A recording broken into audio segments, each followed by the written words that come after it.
సుదీర్ఘమైన విరామం తర్వాత చిరంజీవి గారు అభిమానులను అలరించేందుకు వస్తున్నారు. అటువంటి వచ్చే ముందు ఆయన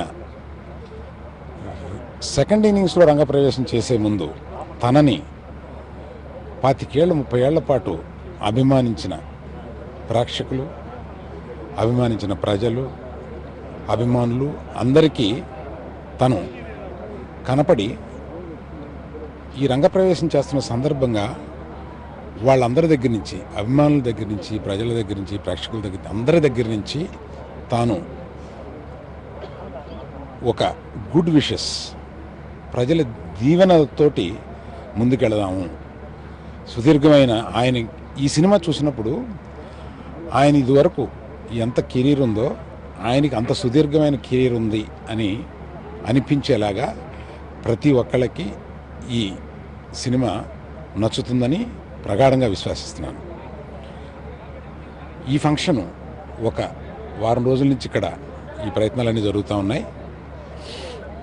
ముందు విజయవాడలో చేద్దాం అనుకున్నా అనేక కారణాల వల్ల ఇక్కడికి షిఫ్ట్ చేయాల్సి వచ్చింది. ఇక్కడ షిఫ్ట్ చేయడమే కరెక్ట్ అని నాకు ఎందుకు అనిపిస్తుంది అంటే ఇవాళ వాళ్ళు చూడాలనుకున్న వస్తున్న ఉధృతానికి మేము ఇదివరకు అనుకున్న వెన్యూ కూడా సరిపోయి ఉండేది కాదేమో. ఇక్కడికి నేచరే మమ్మల్ని షిఫ్ట్ చేసింది అని నమ్ముతున్నాను.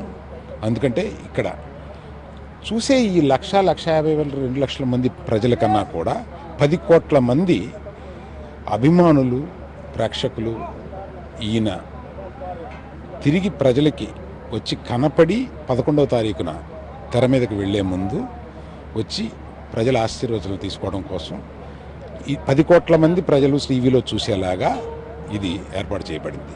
దానికి మీరు అందరూ ఇచ్చేసి, దగ్గరున్న వాళ్ళందరూ ఇచ్చేసి ఈ సభని ఒక విజయవంతమైన దిగ్విజయ యాత్రకి ప్రారంభంలాగా మీరందరూ చేస్తారంత